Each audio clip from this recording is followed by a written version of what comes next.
السلام علیکم ورحمۃ اللہ وبرکاتہ۔ نحمدہ و نصلی علی رسولہ الکریم، اما بعد۔ کئی سارے دوست احباب نے روزوں کے سلسلے میں کچھ سوالات پوچھے تھے کہ کن چیزوں سے روزے ٹوٹتے ہیں، کن چیزوں سے نہیں ٹوٹتے۔ تو جو چیزیں ابھی ذہن میں آئے گی انشاءاللہ ان چیزوں کے بارے میں بیان کرتا چلوں۔ نمبر 1 سوال آیا ہے کہ روزوں کی حالت میں اگر ایک انسان ٹوتھ پیسٹ کرے، کولگیٹ استعمال کرے، جس کو ہم کہتے ہیں برش کرنا، اس سے روزہ ٹوٹتا ہے کہ نہیں؟ کولگیٹ استعمال کرنے سے روزہ ٹوٹتا تو نہیں ہے، البتہ اس کے اندر جو کافی مٹھاس ہے اس کی وجہ سے روزوں کے اندر تھوڑی سی کراہت ہوتی ہے۔ البتہ اگر وہ ٹوتھ پیسٹ اگر حلق سے نیچے اتر جائے تو اس صورت میں روزہ ٹوٹ جائے گا۔ اسی طرح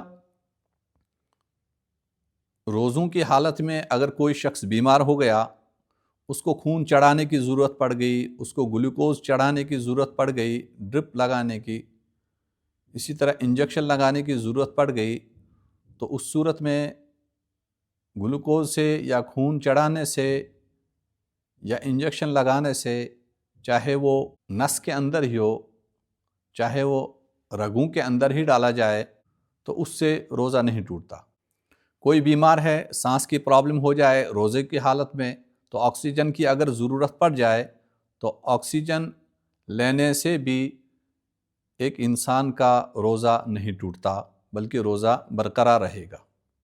اسی طرح اگر کسی مریض کو دانت نکالنے کی ضرورت پڑ گئی روزوں کی حالت میں، تو روزوں کی حالت میں دانت نکالنے سے روزہ نہیں ٹوٹتا۔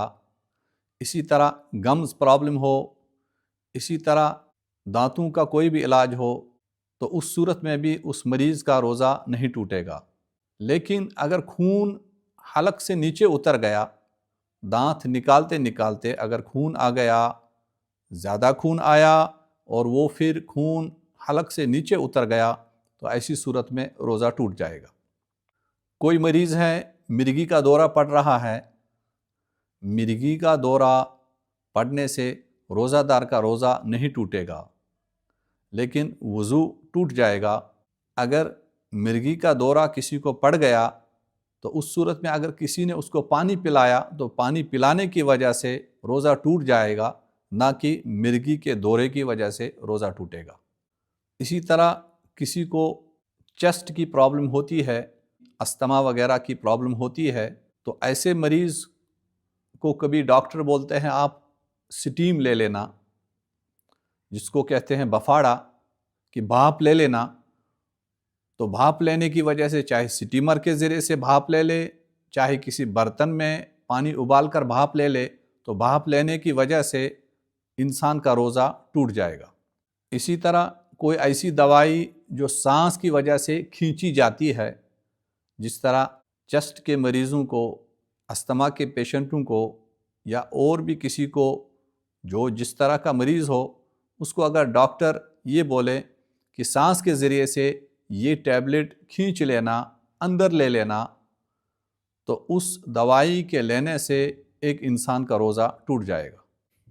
آکسیجن کسی مریض کو ضرورت پڑ جائے تو خالص آکسیجن لینے سے روزہ نہیں ٹوٹتا۔ اگر کسی مریض کو آکسیجن کی ضرورت پڑ جائے روزہ کی حالت میں تو خالص آکسیجن لینے سے روزہ نہیں ٹوٹے گا بلکہ روزہ برقرار رہے گا۔ ہاں، اگر آکسیجن کے ساتھ کوئی اور میڈیسن ایڈ کی جائے اور وہ اس کو لینی پڑ رہی ہے، تو ایسی صورت میں اس میڈیسن کی وجہ سے جو آکسیجن کے ساتھ ایک مریض لے رہا ہے، تو اس کی وجہ سے روزہ دار کا روزہ ٹوٹ جائے گا۔ ناک اور کان میں دوائی ڈالنے سے روزہ ٹوٹ جائے گا۔ آنکھوں کے اندر دوائی ڈالنا یا سرما لگانا، اس کے ذریعے سے روزہ نہیں ٹوٹے گا۔ تمباکو، سگریٹ، پان، گٹکا، نسوار، ان چیزوں کے استعمال سے، یا کوئی چیونگ گم چباتا ہے، تو ان چیزوں کے استعمال سے روزہ ٹوٹ جائے گا، روزہ برقرار نہیں رہے گا۔ ہاں اگر کوئی انسان چلتا ہے تو بلا ارادہ اس کے منہ کے اندر کوئی مکھی چلی جائے، گرد و غبار چلا جائے، اسی طرح دھواں چلا جائے بلا قصدن، تو اس صورت میں روزہ نہیں ٹوٹے گا، روزہ برقرار رہے گا۔ اگر کوئی ایسا مریض ہے، اس کو ڈاکٹر بولتے ہیں کہ معدے کے اندر چاہے ناک کے راستے سے چاہے منہ کے راستے سے کوئی علاج کے لیے یا ٹیسٹ کے لیے اس کو پائپ ڈالی جا رہی ہے، تو اس پائپ کے ڈالنے کی وجہ سے، خالص پائپ کے ڈالنے کی وجہ سے روزہ دار کا روزہ نہیں ٹوٹے گا بلکہ روزہ برقرار رہے گا۔ اگر اس پائپ کے ذریعے سے اس کے معدے کے اندر، اس کے پیٹ میں کوئی دوائی ڈالی جا رہی ہے تو ایسی صورت میں روزہ ٹوٹ جائے گا۔ اسی طرح مرد یا عورت اگر ان کو کوئی ایسی تکلیف ہو کہ ان کی مخصوص جگہوں میں دوائی ڈالنے کی ضرورت پڑ جائے شرمگاہوں کے اندر، تو شرمگاہوں کے اندر دوائی ڈالنے کی وجہ سے یا دوائی رکھنے کی وجہ سے روزہ ٹوٹ جاتا ہے۔ کسی شخص کو خود بخود قے آ جائے، الٹی ہو جائے، تو الٹی خود بخود آ جائے تو الٹی ہونے سے، قے آنے سے روزہ برقرار رہے گا، روزہ نہیں ٹوٹے گا۔ اور اگر ایک شخص کو قے آ گئی تو اس نے قے قصدن واپس لوٹائی، یعنی منہ میں آنے کے بعد قصدن وہ واپس لوٹا رہا ہے، اس قے کو واپس اندر لے رہا ہے، تو ایسی صورت میں روزہ ٹوٹ جائے گا۔ اور اگر بلا قصدن وہ قے کے کچھ اجزاء، قے کا کچھ حصہ اندر چلا جا رہا ہے بلا ارادہ، بلا قصدن، تو ایسی صورت میں روزہ نہیں ٹوٹے گا۔ یا کوئی شخص خود انگل دے کر حلق کے اندر انگلی دے رہا ہے، انگلی دینے سے وہ قے کر رہا ہے، گویا کہ یہ جان بوجھ کر قے کر رہا ہے، تو ایسی صورت میں اس شخص کا روزہ ٹوٹ جائے گا۔